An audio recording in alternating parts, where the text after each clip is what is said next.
This is Wheel Bearings. I'm Dan Roth. I'm Sam Abu-Al-Samad from Guidehouse Insights.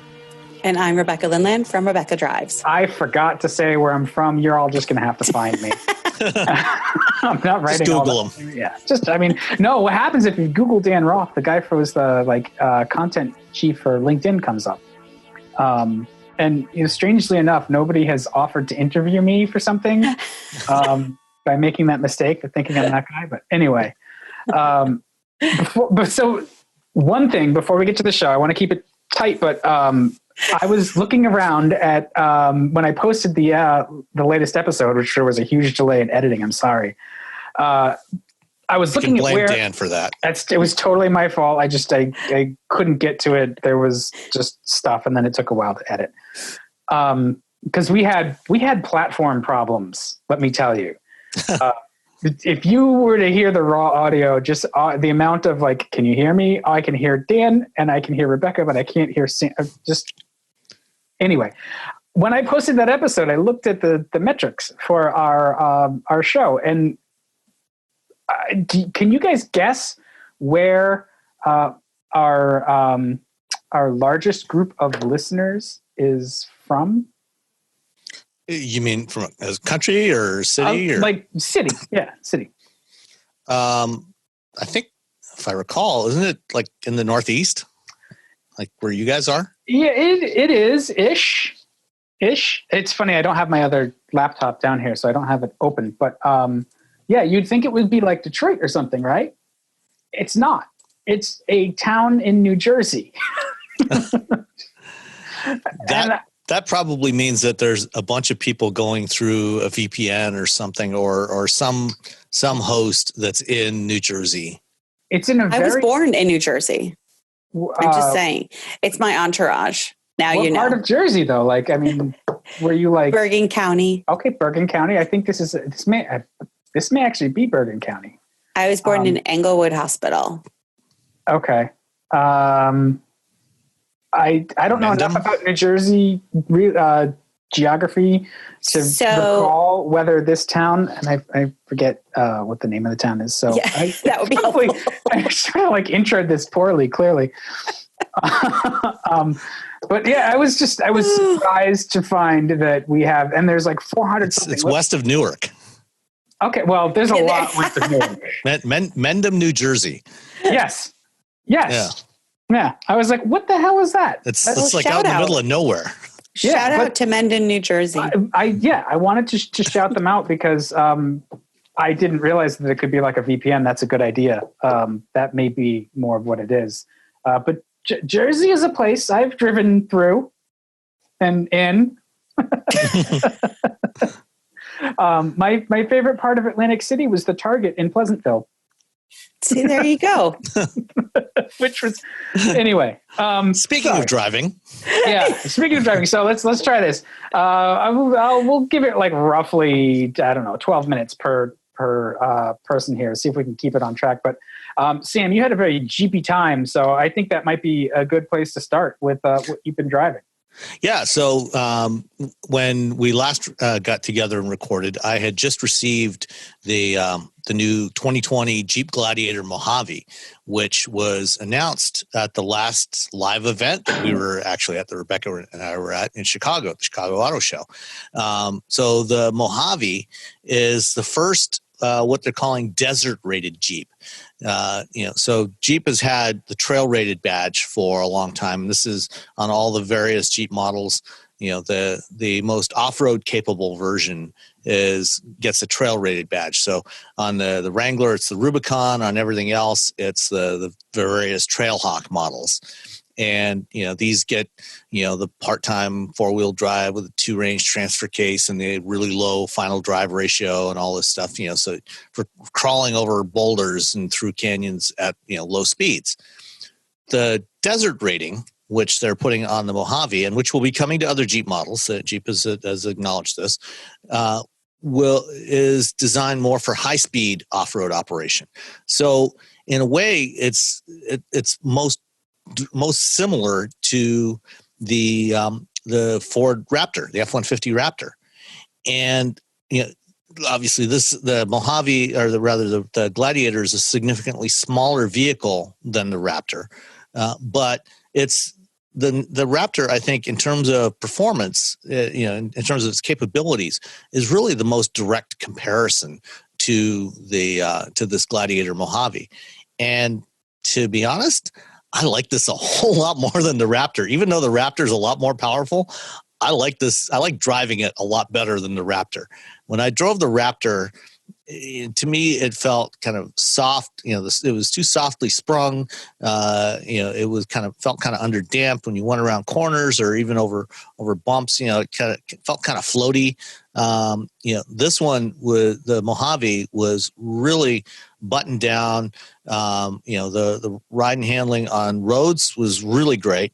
But when I took it, I didn't really have a desert to drive it on, unfortunately. There's no desert. When I go outside, out in the outskirts of town, there's some gravel roads, some dirt roads around here, and we'd had quite a bit of rain, and the roads hadn't been graded recently, so you get these really nasty potholes in these dirt roads. And I took it across there, at about 50 miles an hour, and I mean, it just soaked them right up. This thing has really good wheel control and body control. It felt really solid, really stable, and it felt like something that, if you took it to Baja or, to Death Valley or something like that, and, went racing across the desert, it would be fine. It wouldn't have no problem at all handling that stuff. And as I said, this is really a mid-sized truck. Size-wise, it's more competitive with something like the Tacoma or the Ranger or Chevy Colorado. But in terms of its capabilities, there's really I don't think there's anything else quite like this. It's got these Fox dampers with remote reservoirs. And the ones on the front, they actually on the rear axle, the reservoirs are actually mounted right on next to the main damper tube, next to the shock tube. So you have the shock tube and then the other one right next to it in parallel. The front reservoirs they had longer lines going to them, and the reservoirs were actually mounted horizontally up underneath the front skid plate to protect them. So they've done all kinds of things like this, and one of the things I noticed is the running boards. Instead of being down low, to make it easy to step up into, they're tucked up right up against the bodies, so they actually get maximum ground clearance. Yeah, Rebecca. I have a question. Yeah. And by the way, we're doing this on Zoom, so now we can see each other, which will hopefully prevent me from interrupting. What is the reservoir for? So the reservoir, the damper reservoir, gives you more hydraulic fluid in the damper. Okay. And when you're doing this sort of off-road running, when the wheels are moving around a lot, the more the damper moves, the more heat builds up in the fluid, and then it starts to fade, and you can eventually it can boil, right. And you lose your damping effectiveness. So having that external reservoir gives more capacity of the damper fluid, and it allows it to flow in and out of there and cool and keep it cooler. Cool, clever. It functions better over longer periods of time. Right. Okay. Clever. Thank you. And it allows Jeep to charge more. It does allow Jeep to charge more. I mean, they're not the first to do this. No. The Chevy Colorado, there's the ZR2 version, which they use Multimatic dampers, which also have remote reservoirs like this. So, but that seems to be like the most the straightest comparison, other than the Raptor, which is larger, would be the Colorado ZR2. But they seem like they're kind of different things. Like the Mojave seems like it's more like a pre-runner than the Colorado ZR2, which is more of like it's for crawling. And the ZR2 is tuned more for rock crawling. It's more like a Rubicon type, like a Gladiator Rubicon, even though it has those similar type of dampers. But I actually really enjoyed driving this thing. And the one I had the fold back roof, so it's not a power roof. It's not the Sunrider roof, which is powered. That's the one you like, Rebecca. It's the Sunrider. Yes, that's the one that I had in March. Right. So this one, did you have that on the Gladiator or the Wrangler? Yes, I had it on the Gladiator where it was like a cloth roof. Yeah. Yeah. So this is kind of like that, but it's manual. So there's just two latches at the windshield I think header. mine was manual as well, though. Okay. So to use this one, to actually open it up, it's not like, on my Miata where, I can sit in the driver's seat, unlatch it and drop it back. Yeah. This one, because it's up higher and the roof is longer, you actually have to get up, push it back from the driver's seat and then get in the back seat and finish pushing it all the way to the back. In other words, you need friends. That's a commitment. Well, no, you can do it yourself. It's easy enough to do, but it's just okay. Get in the back there. It's better with friends. It's a little more tedious. Exactly. It's better with friends. Yes. But I really enjoyed driving it. This one, the only engine that's available in the Gladiator, in any Gladiator right now, is the 3.6 liter Pentastar, which is a great engine.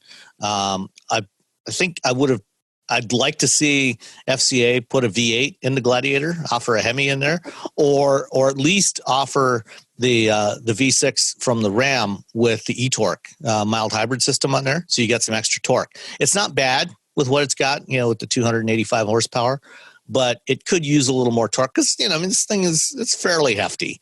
And there is one amazing thing that I did find when I was looking through the specs. You actually can get the Gladiator, even in Mojave trim, with a 6-speed manual transmission. Nice. So you can they get a know their audience. Yeah. So you can get a manual Mojave, or the one I had the 8-speed automatic.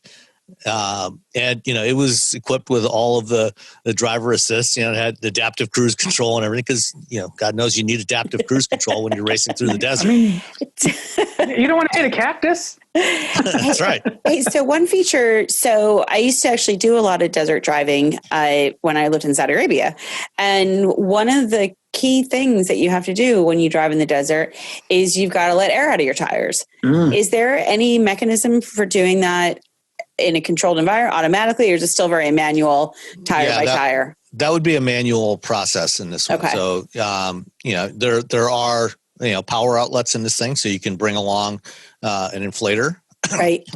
You can bring along a compressor, and, you got a decent sized bed. So you can, put stuff like that in the bed. But yeah, you would have to drop the tire pressure manually. If you That strikes me as a missed opportunity for Jeep. Because like Hummer had it back when they in like '96 when they introduced they had that on the H1. It was the CTIS, right? Central Tire Inflation System. Right, but that was something that came straight from the original military version of the Humvee. Yeah. Yeah. Well, I mean, they never offered that on the H2 or H3. Yeah, that's true. Yeah. But people are used to spending money to tart up their Jeeps. I'm sure there's an aftermarket solution. I'm sure that there's somebody in Mopar that's probably working on something. And you're right. There's probably somewhere there's an aftermarket solution for this. But there isn't from the factory right now. So what else do you have to do to drive on the sand? I've heard you got to kind of like be aggressive and just floor it. You got to go fast. Yeah. I think that's almost the hardest thing to get used to, because I was used to rock crawling, and that, really low speed, rock by rock or tree by tree, and trying to, maneuver. And once you're in the sand, you have to stay on top of the sand. Yeah. You can't dig yourself in. And so the way you stay on top of the sand is by going really fast, which was really a huge difference. And, it's a shame because Jeep was planning a program at the end of March. I can't remember where it was supposed to be, but, for sand drive, for the Mojave somewhere. Right, for the Mojave. But that's the number one difference between off-road dirt and off-road sand is. And it's very similar if you're running in deep snow. I don't have much experience driving in sand, but I have had a lot of experience driving in deep snow, during my ABS and traction control development days. And so, it's a very similar kind of thing. You do need to keep your momentum going, and keep the wheels riding up on top of that. Snowmobiling is similar as well. You want to keep moving. It does. It gets up on top. Yeah. Yeah. You don't want to sink down. Yeah, momentum, anytime you're off-roading, momentum is really key to understand when you need to apply pressure, how much you need to apply. You've got to have a really gentle foot on that accelerator because you can get stuck just trying to get, I remember being on a Jeep program when we were in Jackson Hole, and what was supposed to be the snow course ended up being the mud course. Ooh. And because it was warmer than expected, and it was just a mess. And it was fine because we had a lot of fun with it. But I remember trying to get up this, it was like a 45-degree turn, and in between two trees, and I was in the Grand Cherokee. So it was the width of the Grand Cherokee. And the guy in front of me in a Wrangler, he couldn't get up there because he kept chickening out. Right. Mm-hmm. Like as you get up there, as you're making that turn, you've got to keep going. And that was, so momentum, understanding how much momentum you need and the fact that you can't chicken out because you're going to get screwed off-road every time. Well, one thing that helps with that is if you have a front camera, and yes. This Mojave did have the optional grill-mounted camera. So, as you're coming up over those crests, you can see what's on the other side, it'll display it on the center screen. And, right. That definitely helps a lot. Well, and in this case, it would have helped to see how close that tree actually was because we were heading right towards the tree. Absolutely, yeah. So the Mojave starts at just shy of $44,000, and that's with the 6-speed manual. The one I had, which was reasonably well loaded, it wasn't full. It didn't have all the available options because it did have the soft top, the retractable soft top. All told, it came to just shy of $61,000, including that $1,500 delivery charge that we talked about last time around. So much money. That includes $2,000 for that 8-speed automatic transmission. So that's a pretty hefty option price. And there was a lot of options on this thing, but it is a lot of fun to drive. I don't think it's a vehicle for me. The one other, to the degree I would have a complaint about this thing was the fuel economy. It's rated at 17 city, 22 highway. You got about 11. I managed to get about 15. Oh, that's pretty good. That's better than I thought you would. Yeah. So the Rubicon 4x4 that I had was $62,000. Yeah, the Gladiator Rubicon. Just after they picked up the Gladiator, they dropped off the new Wrangler Ecodiesel. Oh, that's right. And that's like a $5,000 engine there, right? It's $4,000 for the engine, and then you can't get the diesel with the manual, so you have to also pay for the $2,000 8-speed automatic. And that's the 3-liter diesel that's in the Grand Cherokee too, right? Or is it? It's an updated version of the diesel, so it's based on the same design, the same architecture as what was previously in the Grand Cherokee. Yeah. But they relaunched it last year. They did a whole bunch of updates to it, relaunched it in the Ram 1500 and in the Wrangler. And I would assume that at some point it's going to be available in the Gladiator as well. Is it still laggy? It's better. Yeah. There's still some lag, but it's not as bad. It's definitely better than it was. It's got some of that, classic diesel clatter, which you tend to hear more in something like the Wrangler because you don't have nearly as much sound insulation in there. Yeah. When you put it in something like the Grand Cherokee, you open the hood, you're going to see all these sound mats, under the hood and on the firewall and things like that. Yeah, but even in the Grand Cherokee, it was louder than I expected, and it didn't sound good. It sounded kind of industrial, which is like a little out of character. I think though in the Wrangler you probably get a pass on some of that noise, and it might be one of those things that that's part of the charm. Like that's the shtick. Yeah, it's part of the character of this type of vehicle. So the one I had was a Wrangler Unlimited. It did have the Sunrider power roof, which is very, very nice to have. Just press the button and the whole thing zips all the way to the back.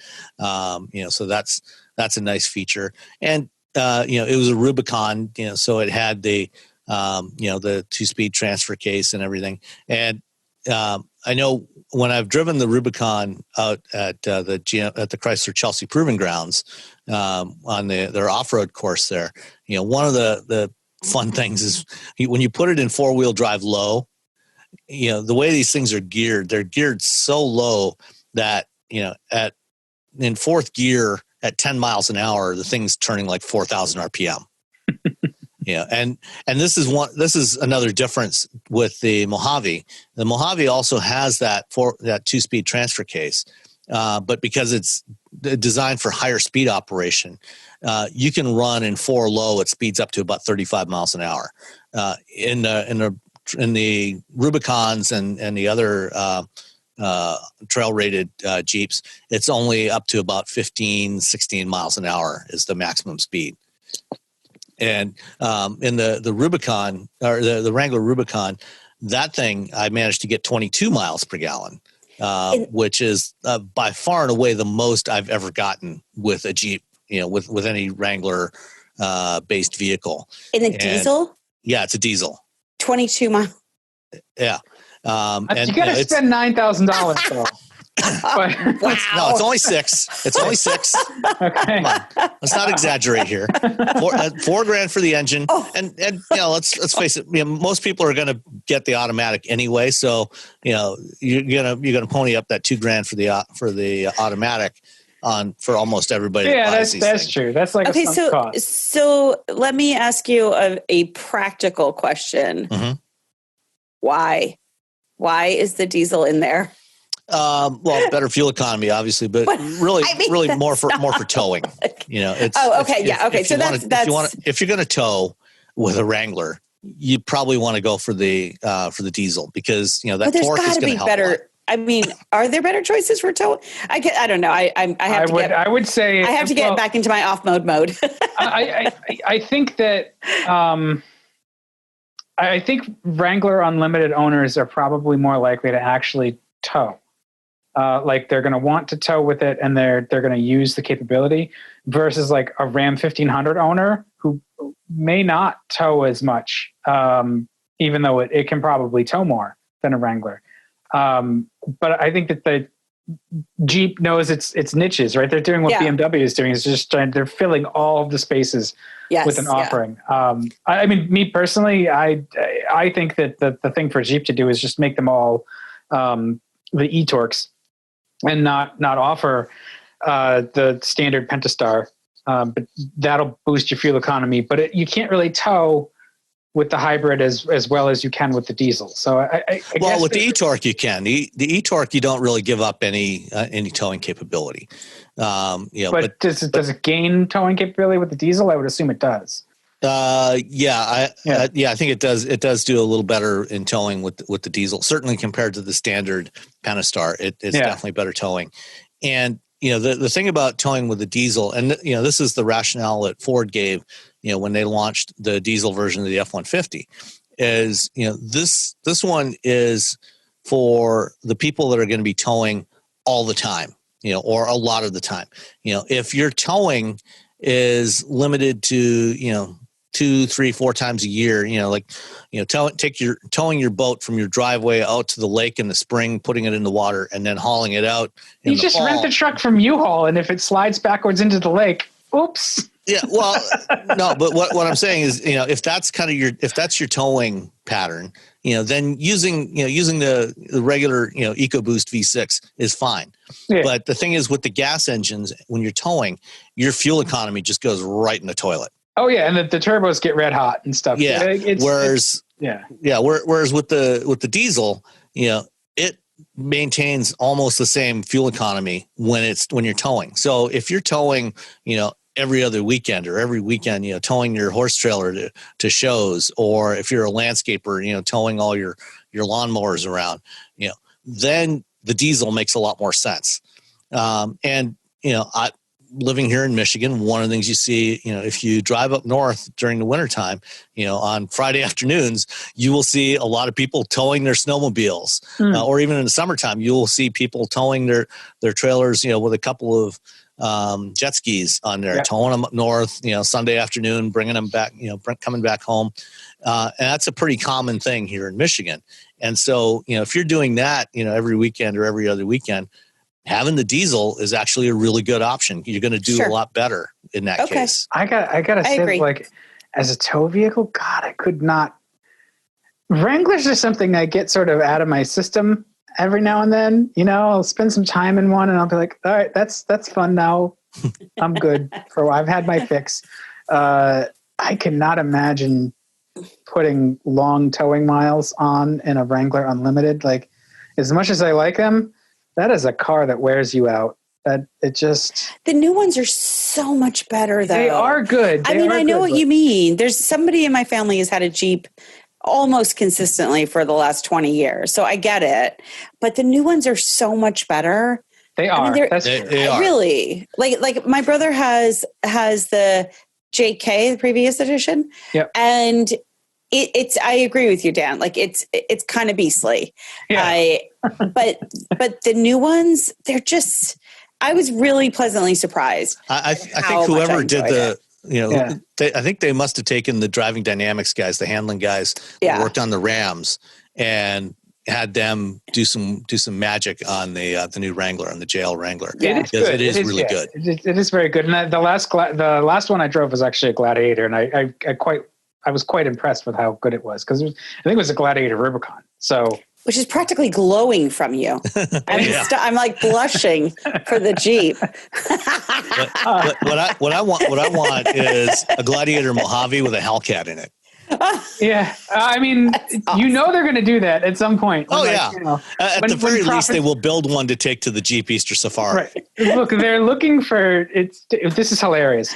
FCA decided that they were going to move to the Netherlands to dodge taxes, and now they're asking Italy for what, like $6 billion? Yeah. It's like, so when they need to print some money, they're going to put the Hellcat in something. Yeah, exactly. But this Ecodiesel Wrangler was not inexpensive.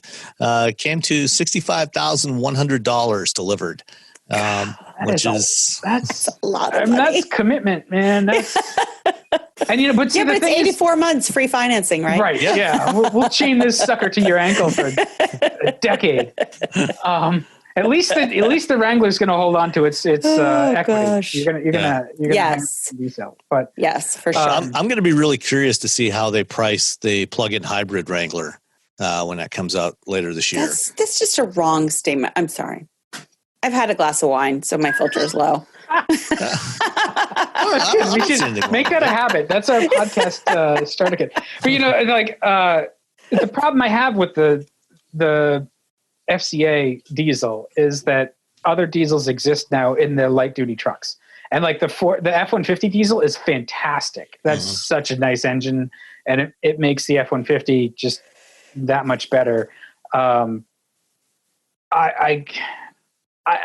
would just, I don't even like the F series, but I would pick that before I pick the Wrangler with the diesel. But I guess again, like when you want the Wrangler diesel, like that is a commitment, and so you know what you're buying, and you're buying it for a reason. So it may not be cross shopped like that. I don't know, but just I'm not a huge fan of that 3-liter engine, that 3-liter diesel. But I haven't tried it in a while. So. I've driven the previous iteration of it in the Ram, and certainly in the Ram, it felt a lot quieter, a lot smoother. Yeah. It's definitely a little noisier in this one, but it's a Wrangler, so you expect everything to be noisy. Right. Exactly. Is the cat bothering you? Lucy bothering you? Well, I have my headphones on, and at first I was like, "What is that noise?" And then I looked down, and she's just like, we had and pets will do that. We had a school conference today, and so the dog decides he wants to just like climb on us. So we're sitting there in the middle of the school conference, and all the other nerd school parents are there too, and the 50-pound Labrador just jumps in my wife's lap. It's just excellent. It's like, oh, Jesus. Of all the things you could do in front of all the people, whatever. Hey, I think these days people are used to that kind of stuff. Yeah, exactly. It's okay. You're not going to go viral for having your dog or cat or kid come in on your Zoom call. That's true. Yeah. It's like, oh yeah. All right. Well, so you know what? We blew the time limit on that one. Yeah. Yeah, but we had two cars. Yeah, that's true. All right. We're still doing okay then. But I really, I was surprised. My eyebrows went up when Sam told me what you're driving, Rebecca, because I was just like, well, that's a very, like, it's a cool car, but just to be ripping around, I could just, I don't know. It just doesn't fit with all of the cars that we've had lately. This one sort of sticks out. So you tell us more about it. So I had the Toyota 86, which of course used to be the Scion FRS. And this thing is still also the Subaru BRZ. Oh, yes, exactly, which I have not driven. This thing was just a riot. It was Yeah, you had what is the Hankook. Hakone? Hakone, thank you. Yeah. The Hakone edition. So it's this beautiful, like, British racing green with these gorgeous bronze twisted alloy rims on them. And, you know, the thing is just a riot. It's old school. It's classic. This is a driver's car. That's it. But what I liked about it was that it didn't skimp on amenities. I mean, it had really nice, comfortable seats. It had Android Auto and Apple CarPlay, and it had heated seats. It had some nice amenities to it. What it didn't have was like a great, like, the backup camera was in the rear view mirror. So it was that tiny little thing. The multimedia screen is 7 inches. I mean, it's totally old school. But it was kind of fun because then you're reminded that your only job in this car is to drive it. And it's a 6-speed manual, the one that I had, the Hakone edition. And a 6-speed automatic is available. But, you know, I got in it and I was like, oh, this is hilarious. Like, there's no place for your phone. There's barely any cup holders. Like, it's really bare bones. But, man, you can just toss that thing around and it's happy.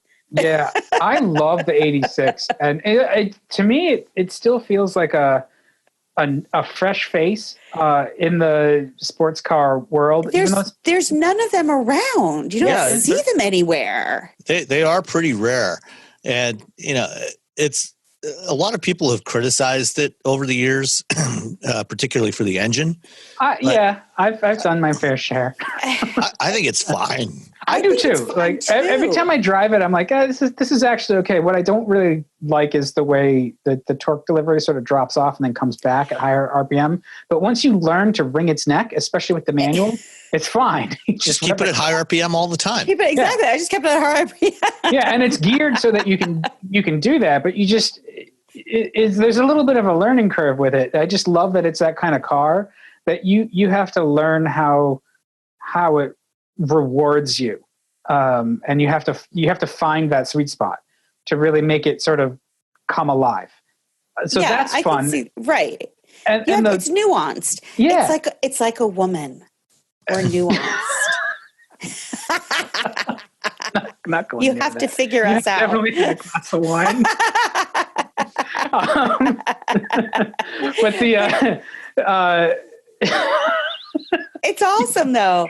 I had a great time with it. And you know, it was actually really fun to not see myself coming and going, to, you know, have other, you know, guys in, you know, boy racer cars pull up and they're like, oh my gosh, a librarian is driving that thing. You know, it was like, you know, it was just fun. And of course I absolutely love a manual transmission, and especially a good one like that, that's just so engaging and easy. You know, I found it super easy.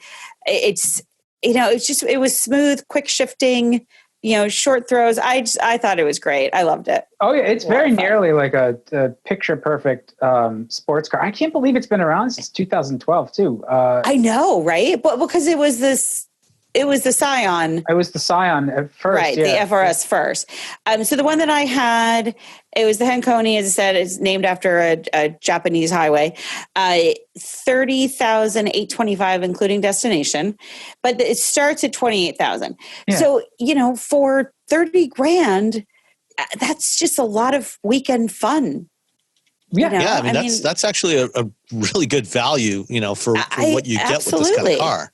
Exactly. Yeah, so what they've been doing too is they've been consolidating equipment levels. So there's just probably not a whole lot of options you can get on the I think there's three different kinds. There's the regular 86, there's the 86 GT, and then the 86 Hakone. And you're right. There's not a lot of there isn't a lot of room in that. I think the base price actually of any 86 is 28,000, and this was like a special. Yeah. 28 including delivery. Right, 28 including delivery, and this was loaded at 30,800 with delivery. So that's such a good deal. Under 29, without delivery. Yeah. And if you can swing that couple extra grand, it's worth it just for that green. Oh yeah, it's gorgeous. Like the green and the gold wheels and the interior. Is the interior brown?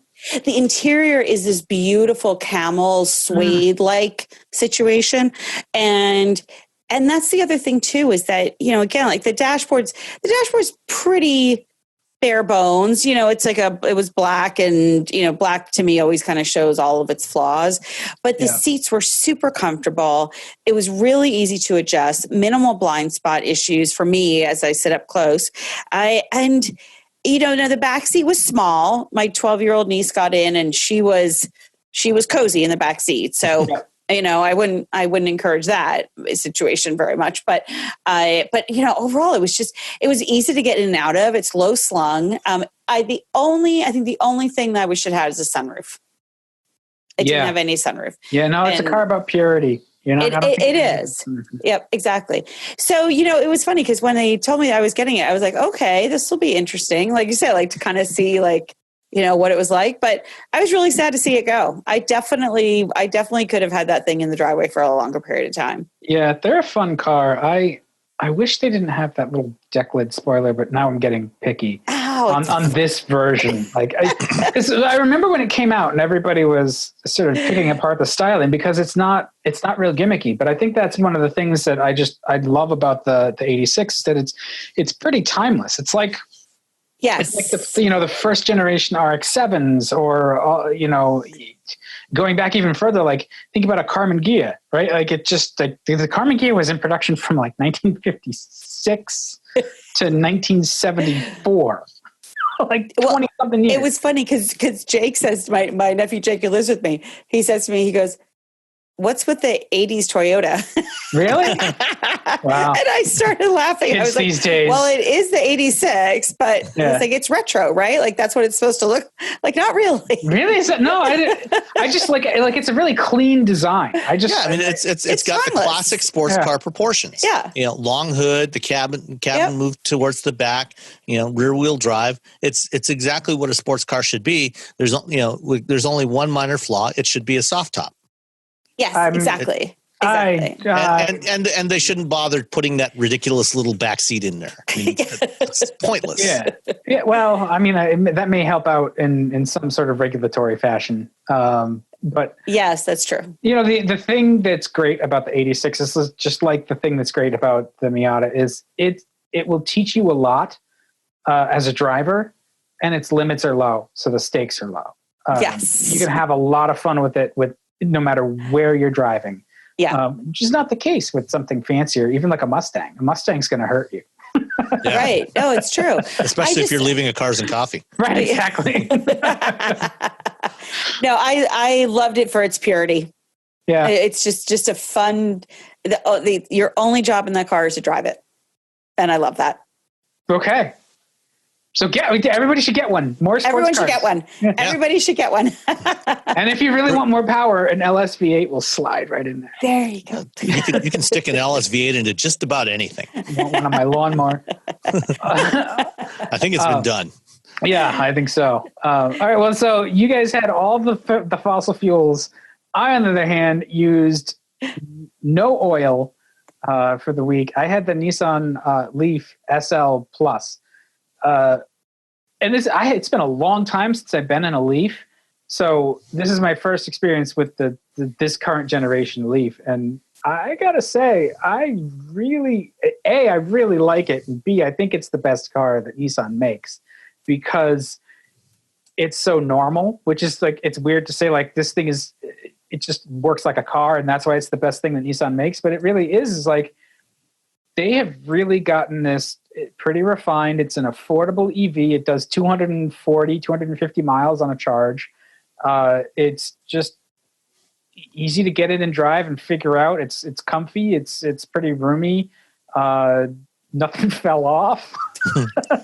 That's always a good thing. That's a big thing when you're buying EVs is to make sure you pick one that doesn't drop pieces. Okay, so you have to expand upon this for me. The best thing that Nissan makes. Mm-hmm. You could argue, right, that the GTR or the 370Z might be the best thing that they make if we're talking in terms of sports cars. But it's the future of automobiledom in some way, and they've been at it long enough that if you step out of, I don't know, like say an Altima and into the Leaf, there's no learning curve. You just know how to make it go. The controls are like you can get the HVAC as a conventional mainstream car, right?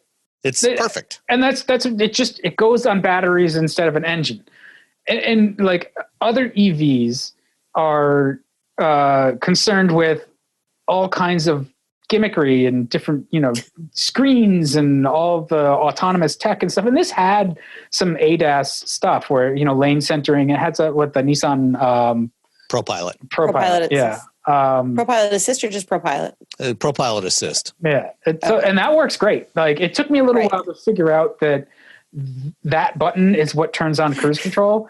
But once I figured that out and then figured out I could shut off the things I didn't want, it was fine. And it actually, it centers in the lane nicely. Although if you cruise in the right lane, it'll follow off ramps.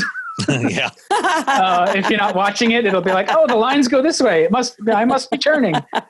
So you gotta keep kind of a hand on it if you're doing that. But I went down and picked it up, and it was still kind of cold and raw, and so I was using the heater and stuff. I was like, I'm just going to drive this like a normal car. I'm not going to do any kind of like hypermiling nonsense or anything like that.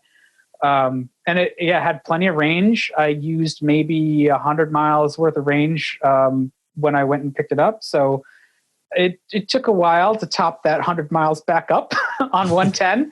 But it has a nice charger that comes with it where if you can find a 220 outlet, there's enough slack on it that, you can be pretty set in most situations.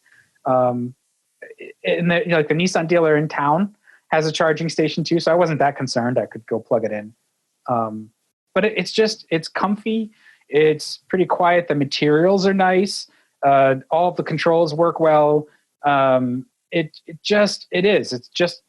a car. So if your choice is like, I'm going to buy, a regular gas engine car or SUV or crossover or something, or I'm going to buy an EV, you don't have to sacrifice. You don't have to get some infernal machine.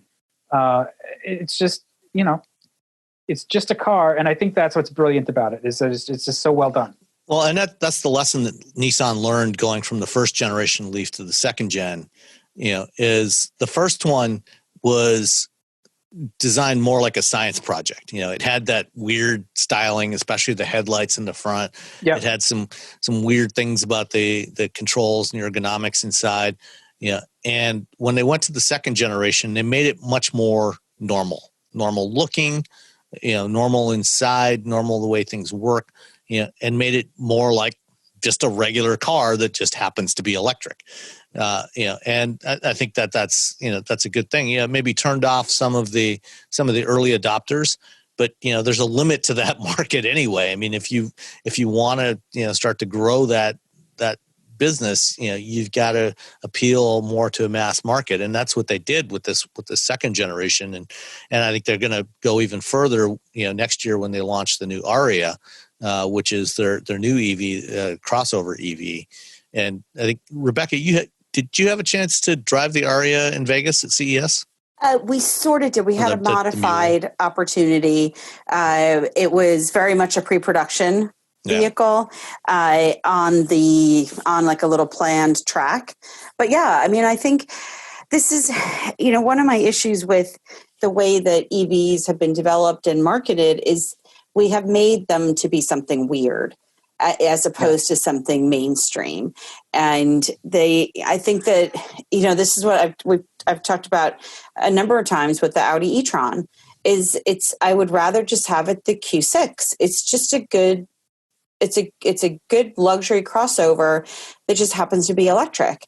And the idea of just constantly promoting these vehicles as this weird electric alternative powertrain, I don't know. I just think if we're going to appeal to the masses, we have to start making vehicles that appeal to the masses. Yeah. Well, I think one of the things about the Leaf that does appeal to the masses is that those are also things you can criticize it for, right? Like its tech, as much as I found it fine and easy to use, it's not as fancy as newer tech suites in other EVs. So that can feel a little antique. It like I said, it took a while to charge. It probably doesn't charge as fast as some other cars on the market. Now, I don't know. What was your total range? 240 miles, it said. So I think officially the SL Plus is like right? Right. Yeah. So how long did it take to recoup those 100 miles just plugging it into like a day and a half. It was on 110 and it was on a long extension cord. Oh, gosh. Yeah. So that's not sort of that's representative test. No. Like I wasn't concerned. I was like, look, the dryer's right there. If I need to, I can move the dryer and plug it in to 220 and run the cord and it'll charge a lot faster. But I wasn't going too many places, so I just left it on 110 slowly. But 226 miles is I think the official range of it, and that's so much like totally fine. I didn't have any range anxiety, and I drove it around a couple stops when I had it. It doesn't have all-wheel drive, I think, which is something that you might be looking for. It's not that sort of like this is a super fast 0 to 60 high performance thing that it's electric. It does look kind of cool. It looks a little different. Mm-hmm. So it sort of straddles the line between having some of that differentiation, but also just being a solid car. And you give up some of the gee whiz factor, but also it's like, I think it was about 45,000 before rebates or tax credits. So you can get it for under 40. You can get it in the mid 30s, and that's a pretty good deal for a car. Yeah, you give up some of the stuff, but you can get it. It's in stock. You're not waiting. You have a dealer network. You have support, and it works. So, I mean, most people don't need all-wheel drive. So, did you put snow tires on it? And what percentage? I would. What range how much would the range go down? Do you think 10%? It will probably go down more than 10%. I think you would lose some range in the winter, and certainly compounded with the different tires that aren't low roll. Yeah, I mean the tires you're probably going to lose somewhere between 5 and 10% just from the tires, but you're going to lose you're going to lose a lot more just from cold weather driving and driving. Right. Snow. Yeah, but if you were to put snows on that. Yeah, you'd lose a bit, but it's less than what you're going to lose from the other winter factors. Right. The other thing to remember about the Leaf too is, depending on what your needs are, what your driving needs are, if you can get by with 150 miles of range, the base, right. There's a couple of trim levels of the Leaf, that start at 31,000. Right, and that's true, and you don't really give up anything for that other than range, right? Like there's still just and stuff, which. I honestly thought it was nice, but materials and stuff, it's not a luxury car. So keep that in mind. But it looked good. It felt it's a mainstream compact hatchback. It was comfy.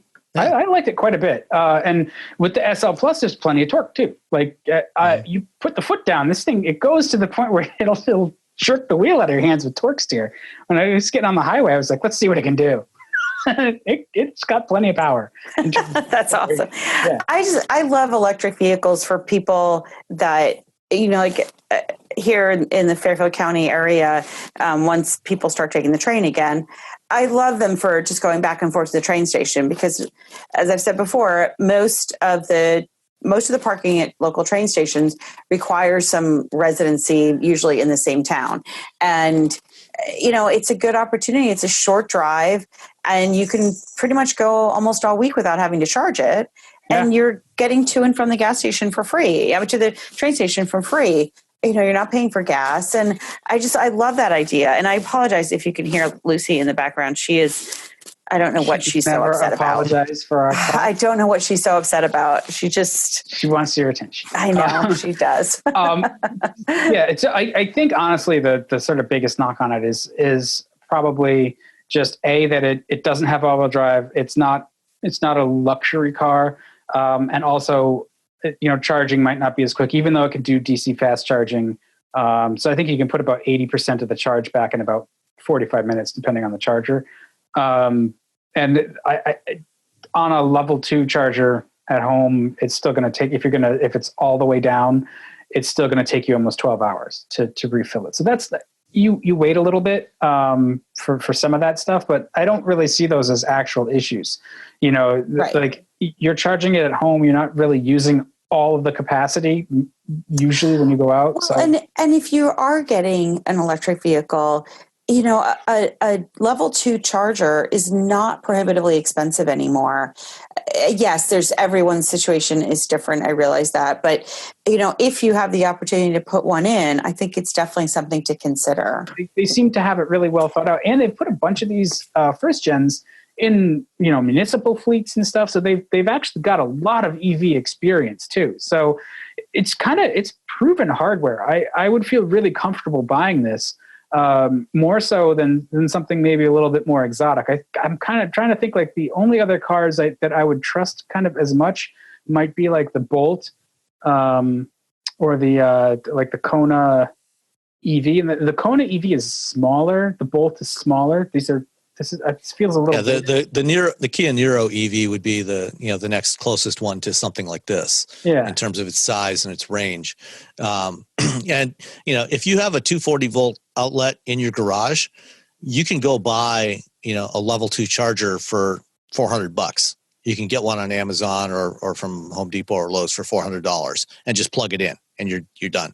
If you don't have a 240 volt circuit to your garage, you can usually get an electrician to put one in for about $500 or $600.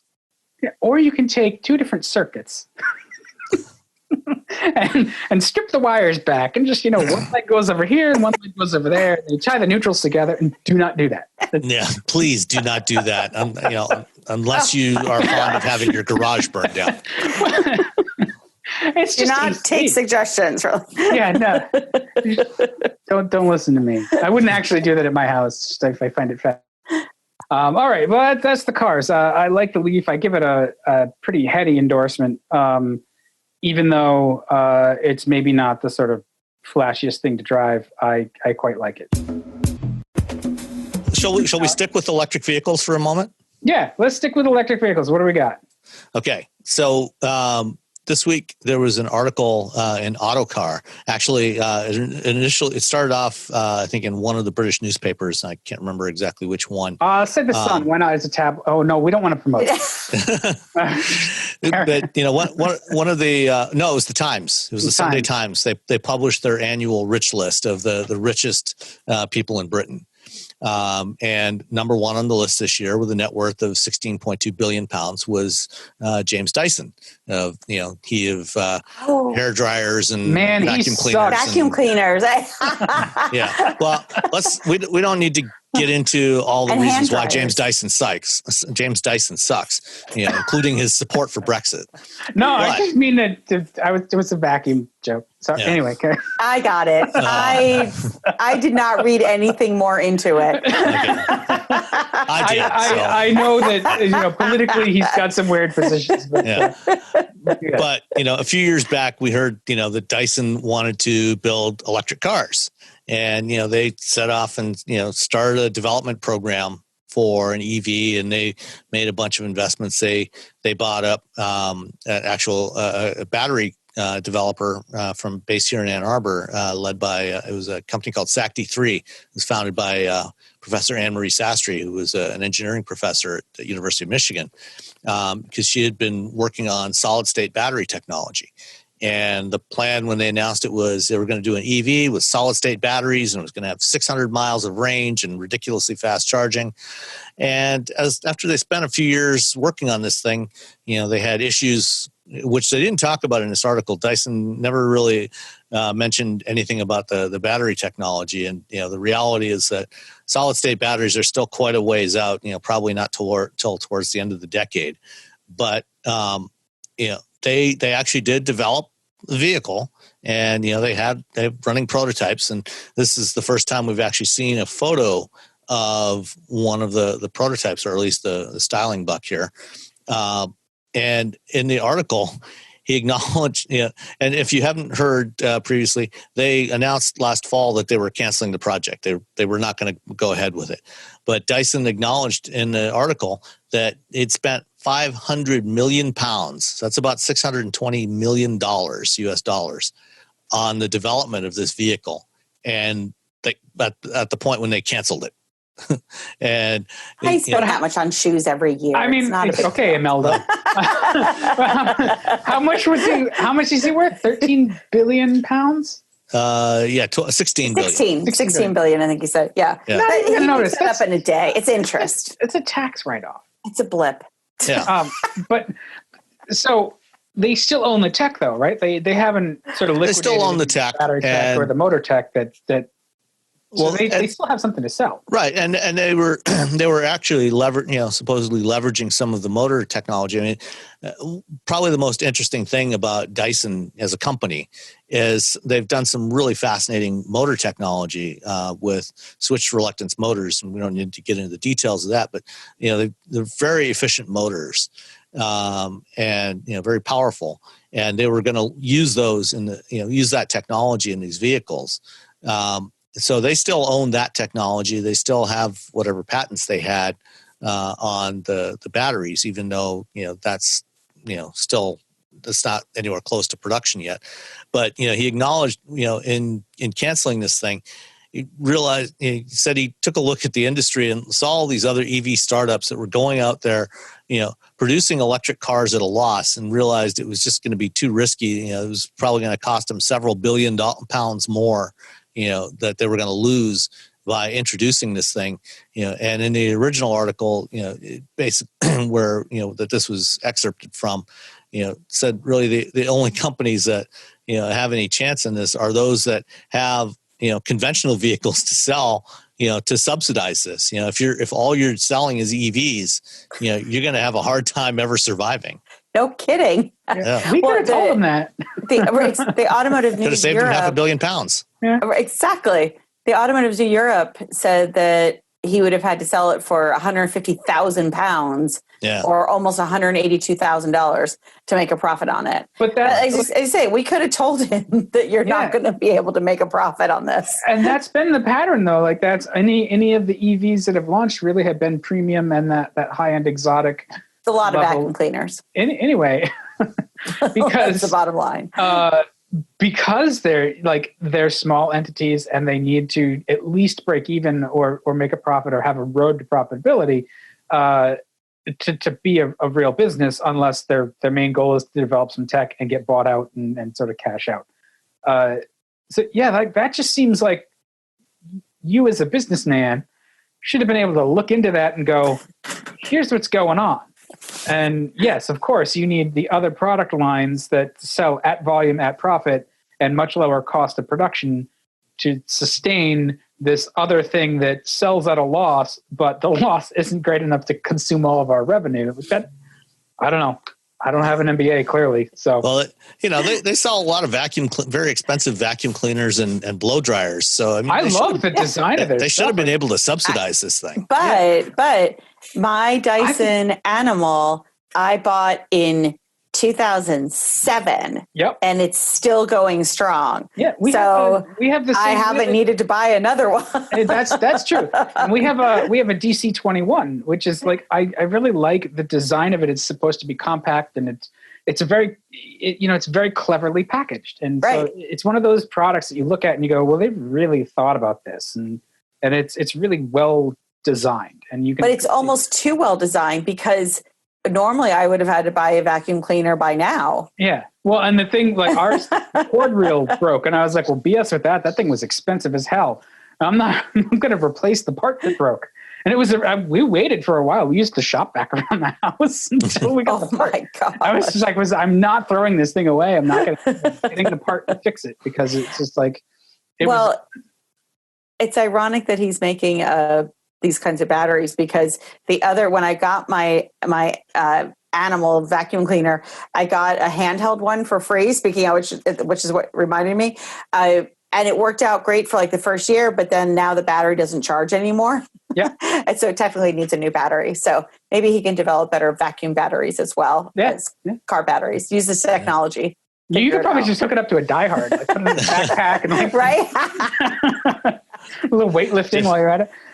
Just need a few of those, portable phone charger batteries. Exactly. A 20,000 milliamp hour battery. Just plug it in there. Yeah, I mean, it burned down the house, so like you only have to vacuum once. I got sick of the dustbusters, because the dustbusters have they have a battery that's internal and you can't get at it. And so that's what happens after a year of like, it sits on the charger until you use it and the battery's, it dies. And it's so like, it starts off with great vigor and it's like,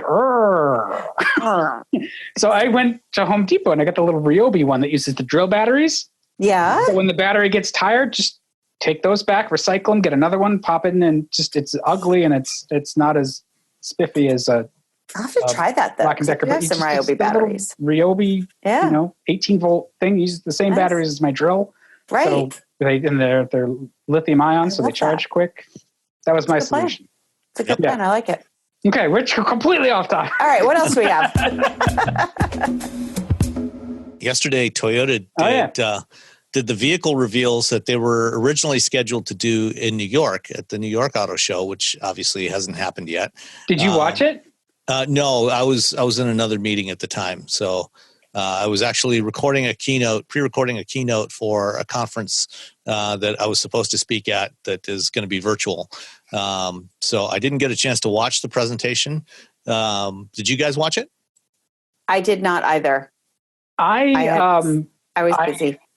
Started watching it, had to bounce to another meeting, but they have it posted. So I think anybody can actually go and watch it. It's only about 15 minutes, but you get to see they introduced the new Sienna and the new Venza. Venza. Yeah, I was surprised that they brought the Venza back. I mean, I think you guys probably knew it was going to happen, but I was like, oh yeah, the Venza. I actually hadn't heard anything about the Venza coming back. Yeah, I didn't know it was coming back. It was ahead of its time, and so now they're going to redo it again. It had a terrible interior. It did. It had a really awful interior. The first generation Venza. I drove one down to South Carolina. We were doing a thing at BMW at their performance center down there, adjacent to their factory in Spartanburg. And so we drove a Venza from Ann Arbor to South Carolina and back. And yeah, the interior of that thing I was actually really shocked. I remember I wrote a review for Autoblog at the time. And the fit and finish of that interior was really awful. I mean, everything was, the parts, things were misaligned, the trim panels. It wasn't bad to drive. Yeah. But it didn't feel like a Toyota. What was going on? I don't know. I never did really get an answer on that. Well, it was like 2008, 2009. Yeah. Okay. So everybody had to take money out of the interiors, or had to take money out of the product, and the interiors is where it came from in a lot of cars. But the Sienna sort of up until just now had the same quality interior, same trash. Because I just drove a Sienna like the end of 2019, and I was like, "This is garbage in here." I drove one around the same time. Yeah, that's right. And it was so antiquated. Yeah, I remember. I think I said something about the seats couldn't fold up properly. Like, I mean, I felt like I was driving a 15-year-old car. Yeah, it was not okay. It was not okay. Yeah, so the new one, I don't know how they've done the seats and stuff. They don't seem to have really moved the needle on like some sort of stow and go competitor option, but they've upgraded the interior pretty clearly. It looks a lot nicer. The exterior styling looks a lot sharper. Seems like the internet was split on whether it looks good or bad. I think it looks good, but it's more expressive in that modern Toyota way, which means it's kind of busy. But everything's busy these days. I don't know. I think it looks. It's basically, take the new Highlander and stretch it into a minivan, and that's what you have here. And that's exactly what it is, and it has all-wheel drive, which I thought was cool because there's not really that many choices for. I think but does that mean that the floors are behind the rear axle? Then, well, actually, what's interesting about both the Venza and the new Sienna, only one powertrain. They're both hybrid only. They're standard hybrid powertrain. So it's the same 2.5 liter 4-cylinder hybrid system that's in the new Highlander.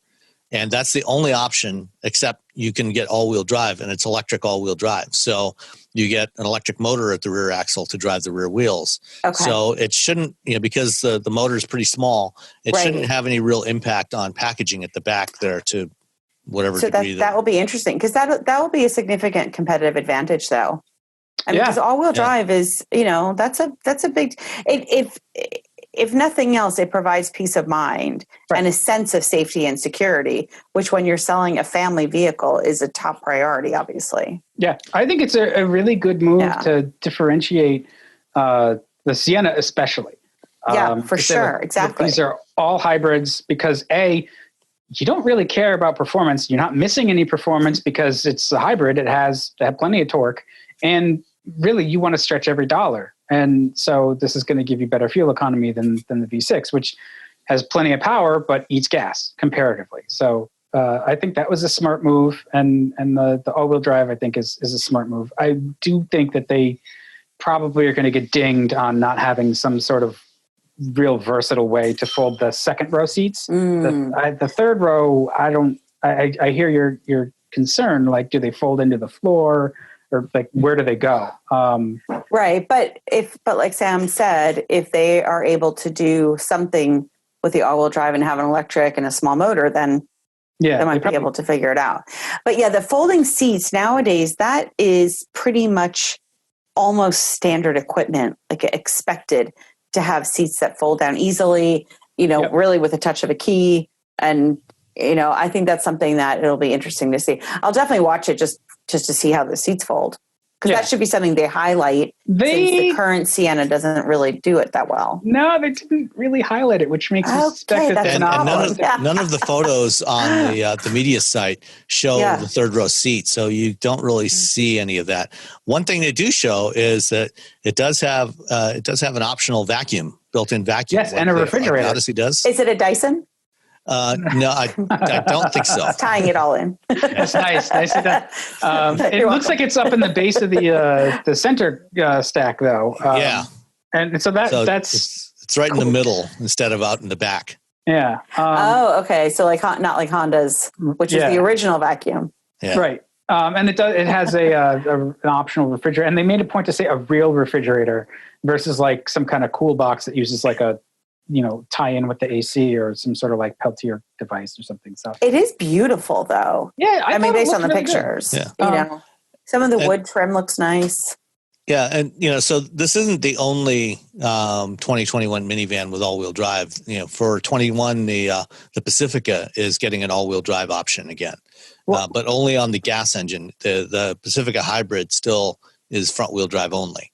But this will be the only all-wheel drive hybrid. And I think, honestly, that's what the 2021 Sienna really does, is it moves itself from sort of an ever-present competitor because it's a Toyota and it's a van to actually being a legitimate competition for the Pacifica. Because I really feel like the Pacifica is kind of the best value, best van in that space. And there's plenty of options. They've got you've got the Pacifica, you've got the Odyssey, the Sienna, and the Sedona. So there's and maybe the Nissan Quest. I forget. Maybe not. No, if the Quest is still available. Isn't that telling our expressions right now? We're like, wait a minute. It's not good anyway. The Quest looked kind of cool when it came out, and it wasn't a good van. Oh, I remember writing about the Nissan Quest that it was trying to be inappropriately sexy, like when like wearing a mini skirt to a funeral. Like that's what No, Quest is gone. Quest is going. I mean, got kicked out of the family for that wardrobe malfunction. Exactly. But I really feel like the Pacifica is the van to buy. It looks really good. It's comfortable. It's priced really well. There's a lot to recommend the Pacifica. And the sort of one stumbling block that it has is that it's FCA. And there's a lot of people who will sort of be suspect of FCA quality and durability.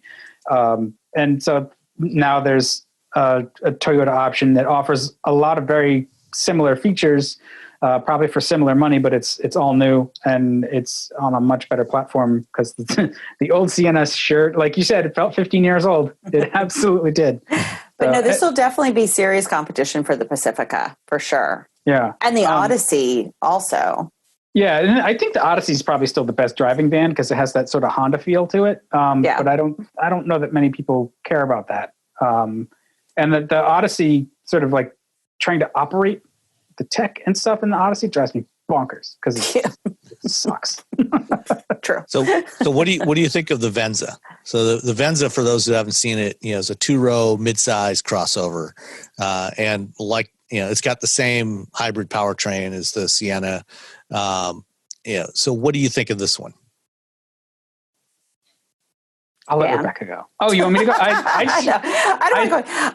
think they had to. I mean, I think. Well, there's a few thoughts going through my head, which is why I wanted Dan to go. And I think go if you want. Yeah, this is an incredibly crowded segment. I mean, and to be fair, I didn't watch the preview thing. So, where does it fit with the Highlander? It's smaller than the Highlander, bigger than a RAV4. They say it fits right in between. The problem is, it's not enough bigger than the RAV4, and it's not enough smaller than the who's it really for? Who's it for? One thing, I think one part of where they're targeting this, is if you look at the design, the RAV4 has that kind of boxier, chunkier design. Yeah. Okay. And this is a sleeker design. This is basically a rebadged version of the Toyota Harrier, the Japanese market Toyota Harrier. It's a Toyota RX, basically. It's an RX 450, basically. Right. Well, and up until the current generation RX, the previous generations of the Lexus RX were always sold in Japan as the Toyota Harrier. When they did the current generation, it's still mechanically similar to, basically the same as the RX, but the Harrier got a different design from the U.S. market RX. And so, this is, a sleeker design. And what I'm thinking, looking at this, it's kind of, in some ways, a similar strategy to what Ford's done with the Escape, where, they took the Escape this year, with the new generation Escape, and they kind of bifurcated it and made the Escape more car-like, right? And more tall hatchback, kind of thing. And then they're bringing out this Bronco Sport, which is the rugged off-road vehicle based on the same architecture. And that's going to be have that kind of brawnier styling to it. And I think this is kind of the Toyota Escape, if you will, kind of a similar and what's strategy. The brawny one? Is there a brawny one? That's where the RAV4 would be. Although the RAV4 is not an off-roader like the Bronco Sport is. I just had the RAV4 TRD though. Right? That was a riot. Did you read? I just got my latest Car and Driver, and so Ezra Dyer took one to an off-road park in North Carolina with a Wrangler. And he was like, surely the Wrangler's going to kick his ass. The RAV4? RAV4 TRD. And he's like, surely this thing's going to get stuck with water up to the door handles and stuff. And it just hung in. It just like everything. There was a point where he was like in the creek and the all-wheel drive system overheated. So he had to just wait until it cooled down. And the rushing water helped him out there. It did everything. It was like, I'm definitely going to get this thing stuck. And it that's hilarious. Sort of just tenacious than he thought it was going to be. That's awesome. I had a great time with it. It was I felt a little like a poser though. Yeah. So I do think you're right though. The general RAV4 doesn't really feel brawny. That's not what I think of. But no. I guess there may be space for the Venza. It makes me think that it's going to wind up like do you remember the Accord Cross Tour? Cross Tour, yes. So that was sort of aimed at the somewhat older, more affluent buyer, or that's who wound up buying it. They thought it was going to be whatever. It kind of missed the mark, but I feel like there is a buyer for the Venza who wants some more style. Doesn't need as much utility as the RAV4 offers, but also doesn't need something as large as the Highlander. So there's probably some buyers there. Just I don't know how many. Yeah, there's an elegance to it. I'm just glancing at it. It doesn't. They reference Apple CarPlay. They don't reference Android Auto. Are you kidding me? This thing hasn't even come out yet. And okay, I think the styling, again, we're looking at pictures, but I think the styling is really sharp, actually. I like the back a lot. Yeah, I do too. It looks very elegant. I mean, I can see, this is definitely going to be a niche market. It's a little on the feminine side. So I could see, professional women going for a car. Also, like not terrible though, right? Not terrible. Because I'm thinking for myself, like the RAV4. I mean, the thing was a riot, but it was small. Like I felt I wanted to be in a little bit larger vehicle for everyday use. And also it didn't feel premium enough. But then the Highlander to me is too big and kind of too family-ish and such. So I think that I hope they do the marketing correctly on the Venza. I hope they don't have just a car full of chicks on their way to a bar seeking a man. I mean, I think that there's an opportunity here because I do think that it's elegant looking. I think there is a possibility for this thing. It's just they have to market it correctly and clearly. They have to have a clear marketing scheme for it and not just sort of throw spaghetti at the wall. They should contact. And for what it's worth, in the press release, it does say that it has Android Auto and Alexa support. Oh, isn't that fun? I wonder why. Oh, that's right. They talked about the Alexa in the little preview thing too. Well, it's because it says technology right before your eyes, behind the wheel, blah, blah, blah. In touchscreen display with Apple CarPlay compatibility, seamlessly work together. Are you looking at the? I'm looking at the consumer website. Oh, okay. Under upcoming vehicles. On the media site, the press release, the press kit talks about all that stuff. All right. Well, they should update their consumer site. So, do you think this is basically? Do you think the Venza is basically like the crossover version of the Avalon? Where? Yeah, I think that's actually a good way to describe it. So yeah, a little more premium looking, a little more upmarket, relative to the Camry, and this would be the same thing, relative to the RAV. Yeah. So I don't know. It was just a cool way to spend about 15 minutes in the middle of a day. Made me feel like the old days when we had car shows. You remember car shows? Remember going to events? I vaguely remember something about that. Yeah.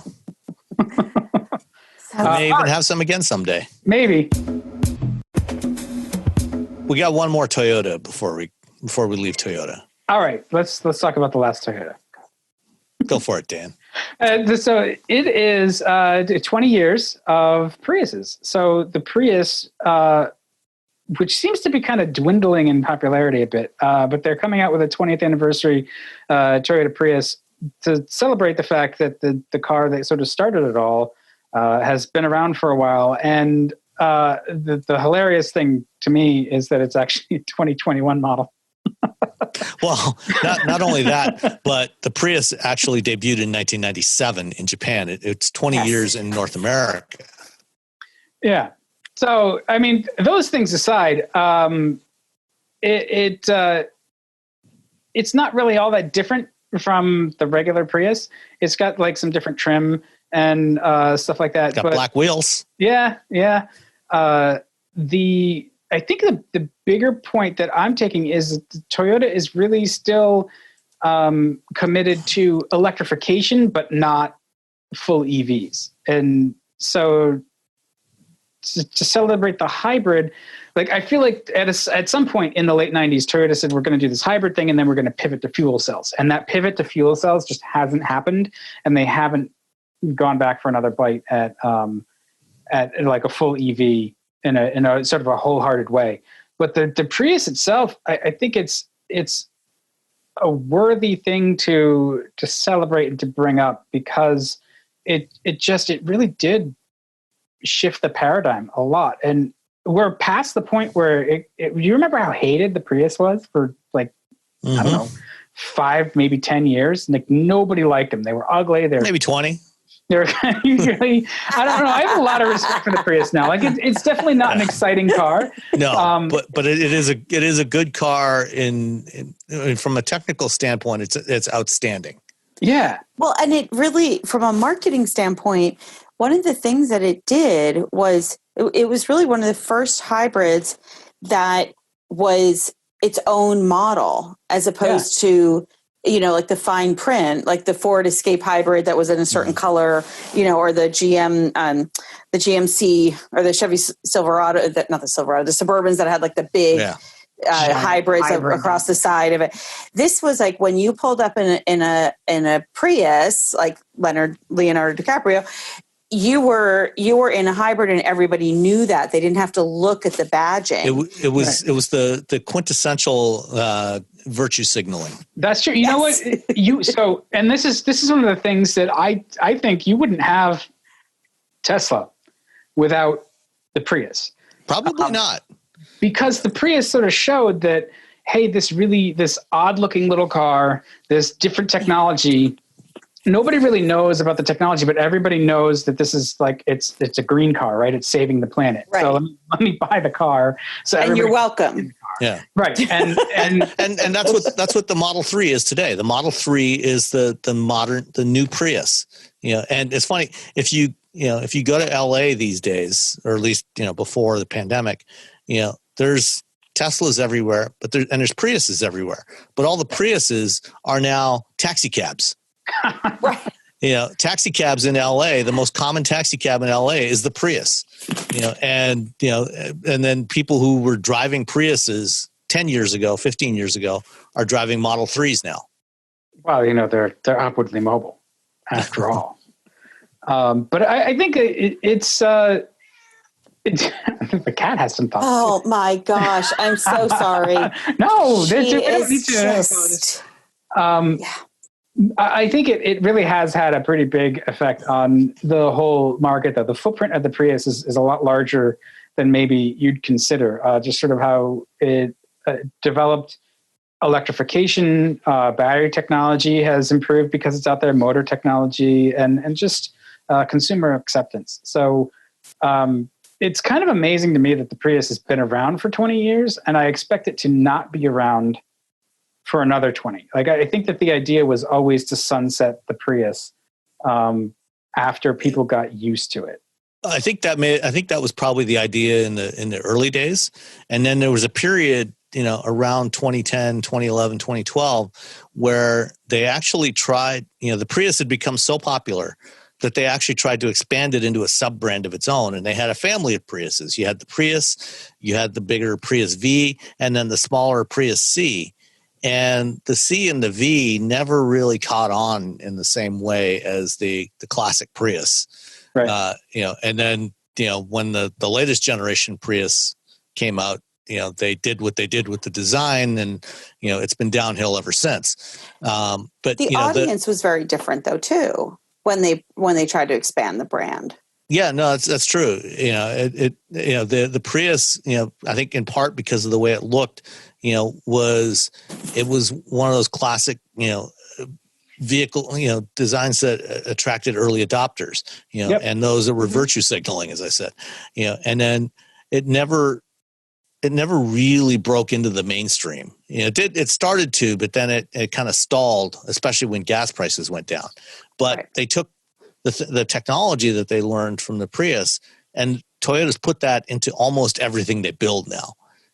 Pretty much the only Toyotas that don't have hybrid options now are the Tacoma and Tundra and the 4Runner. I'm pretty sure that when the next generation Tundra is due sometime in the next year, and I would be shocked if they don't have a hybrid version of the new Tundra. Yeah, I mean, that would give them some sort of market leadership there too. But I think the key about adopting that Prius technology across the lineup is they saw what happened when you try to expand the Prius lineup, by going smaller and larger.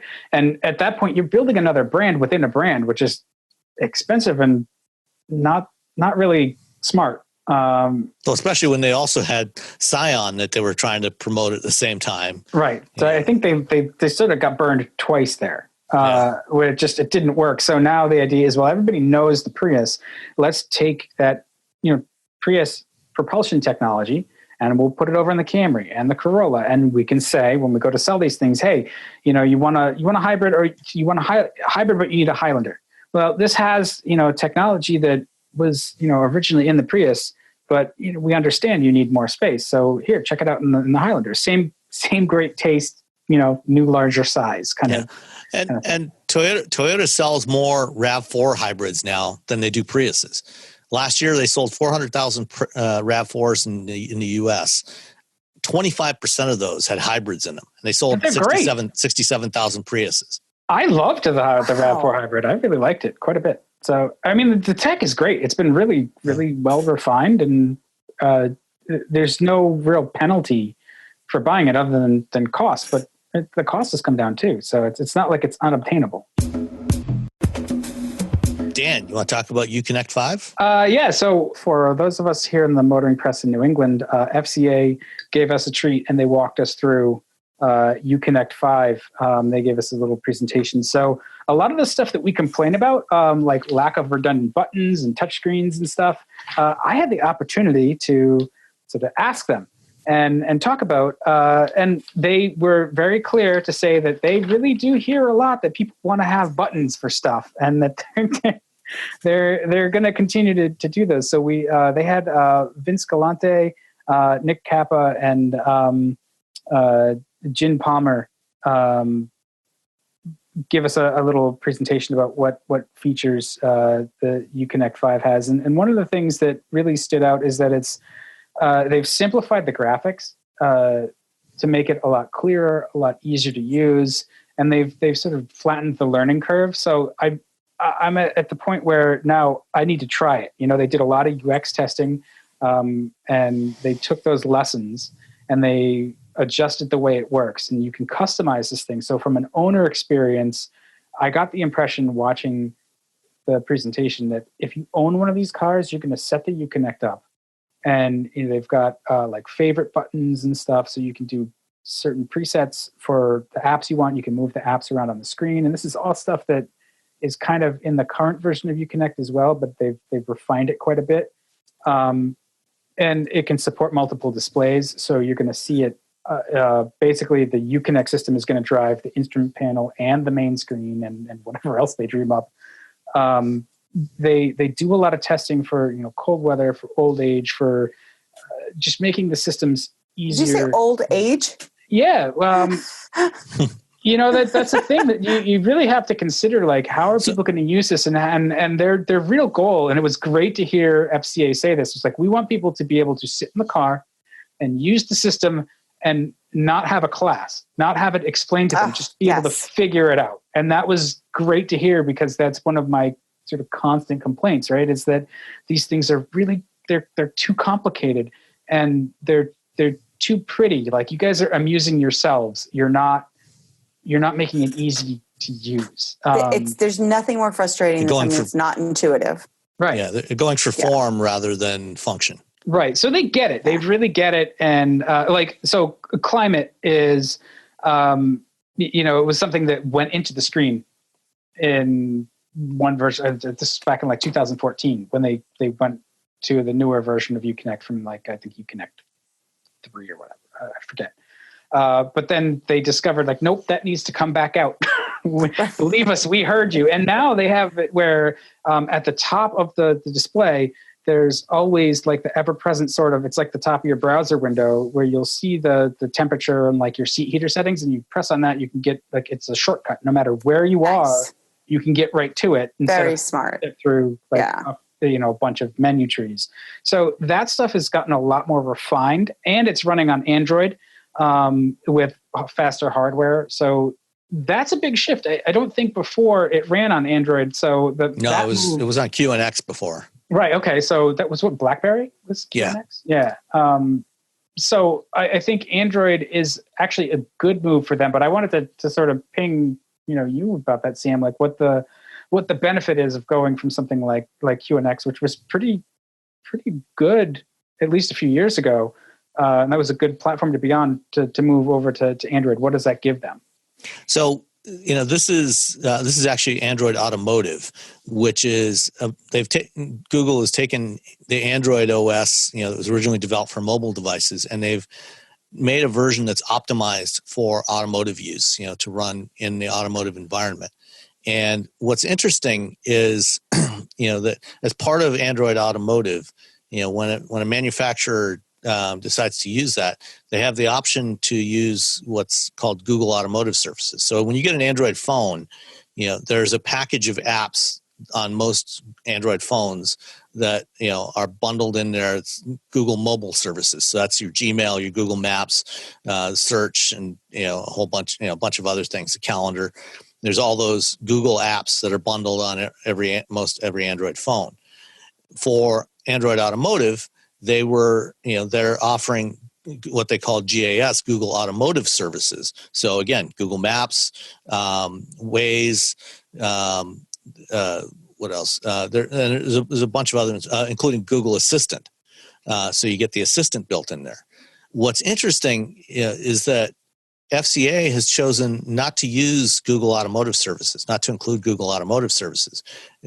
Volvo is also bringing out their next generation infotainment system, is also built on Android Automotive, but they are using Google Automotive Services. So you'll have Google Assistant built in. FCA is using Android Automotive, but they've chosen to cherry pick a bunch of other services. So you have Alexa Automotive built in on top of that. You have TomTom for the maps instead of Google Maps.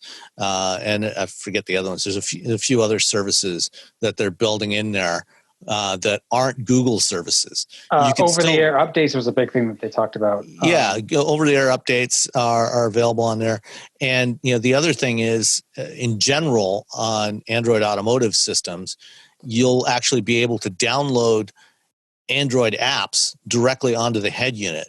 So things like your music apps, your Spotify and things like that. You can go to the Google Play Store right from the head unit, download those apps. So you don't necessarily have to use your phone to do that. Did they talk at all about whether Uconnect 5 will have access to the Play Store, the Google Play Store? They didn't talk about that, or at least I don't recall it. But they did talk about how you could add widgets and stuff like that. So I think that in the future, there's certainly going to be. They did talk about how you can add features that the car didn't come with. Right. You can go and sort of you can add it later if it's a tech feature. You can download whatever. Like if the car didn't come with nav, but it has whatever in it, you can go get it. That's my example. I'm sure if you have Uconnect 5, you probably have nav, but one little piece, if they come out with something new that you want to add, you can again go get it. And that's a real area where I think all automakers are probably looking at a way to sort of extend the life of their products and sort of extend the opportunity for features to be added so that and get people to pay for it. which is kind of like a nice thing for them, right?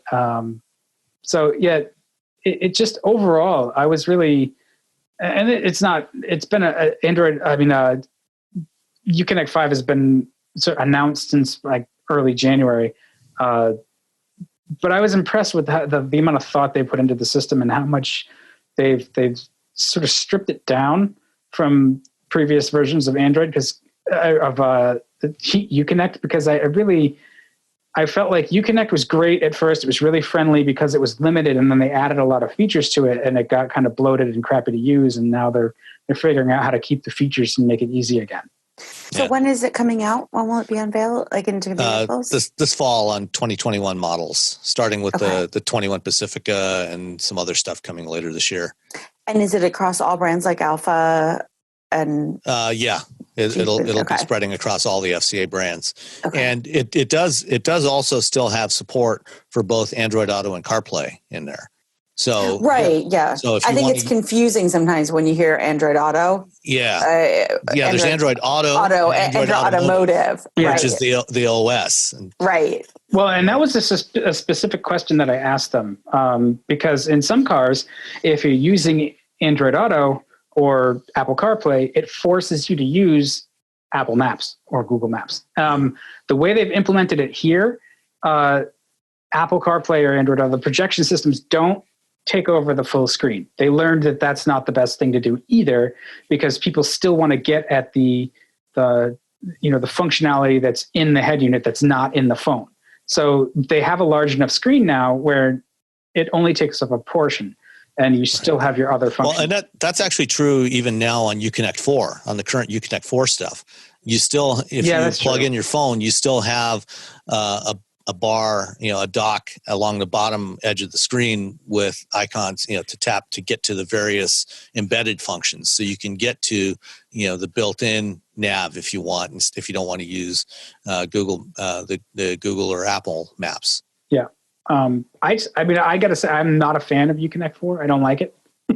So I think that this is a good improvement. So it was cool to see that they've updated it so thoughtfully, and it was also cool that they put on a little presentation for us. So thank you. It was nice to like chat with all our friends at FCA for a moment and feel like we're not stuck at home. Nice. Yeah, I actually got a demo of it from Nick at the Chicago Auto Show, and I got a video that I posted on YouTube. I'll include that in the show notes so you can get an idea of what it looks like. Yeah, it's cool, and I'm I think that people are going to like it. They're going to like some of the features, and it does the Android Auto and CarPlay wirelessly, which is also nice. Like that is really nice. Yeah. We'll talk about it next week, but Audi is coming out with their MIB3. So I think that we are starting to see a lot of improvements and a lot of changes and upgrades to the infotainment systems, because it's still a relatively new thing in vehicles, and each manufacturer is kind of trying to figure out what system is their best. So I have to write about that for something. And so we can talk about it next week. Okay. All right. And we can also talk some more about Sync 4 next week as well, from Ford, which is getting OTA update capability. Nice. That's also a new system that's got support for, the wireless Android Auto and CarPlay, but it's also got a completely new interface as well. So that's one of the things that just the OTA updates, you'll hear folks say, well, Tesla's had that for like a decade, and that's true. And I think it's taken automakers this long to realize, we can do it and do it reliably. They've been very careful about it, but there's a lot of sort of thought that needs to go into liability and who owns the data and how it's gonna actually roll out. So I'm glad that they finally solved that. It's not that it has been impossible on sort of mainstream automakers' vehicles, it's that they've been careful.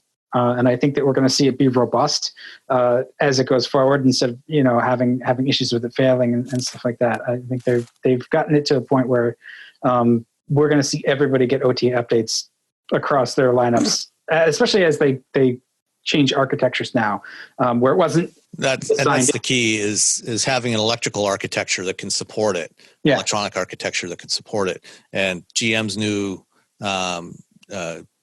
Global B electrical architecture that's rolling out this year has support for full OTA update capability. Ford's new stuff, you're going to see it from FCA and Volkswagen Group, and everybody else is starting to roll that out this year. Yeah. So that's just sort of a little shorthanded demonstration of the inertia in the industry, where they've got platforms that take a while to redo, to make things possible.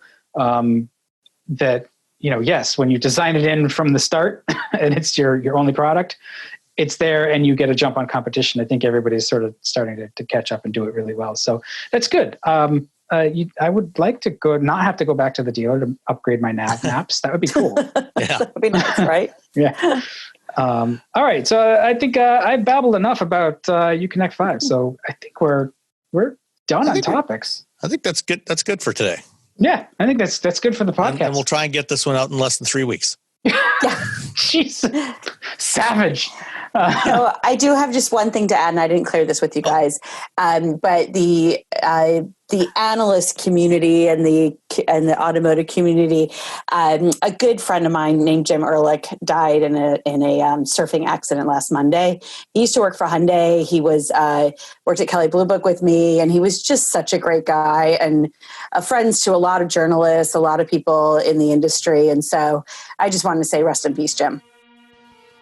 All right. I got nothing. So that sucks. It does. Yeah. It's a huge loss. He was just such a creative, funny instigator. And so I just wanted, for our listeners, Jim Ehrlich is his name, and he was working at GFK at the time, but worked for Hyundai, as I said, Hyundai Capital, worked for just Kelley Blue Book and a group of others, and a lot of people knew him. And so it's a sad loss. It really is. And so just wanted to give him a shout out, and just thinking of his mom and his daughter. So thank you. Okay. Thanks. And we'll talk to you all next time. All right. Stay safe, everyone. Bye.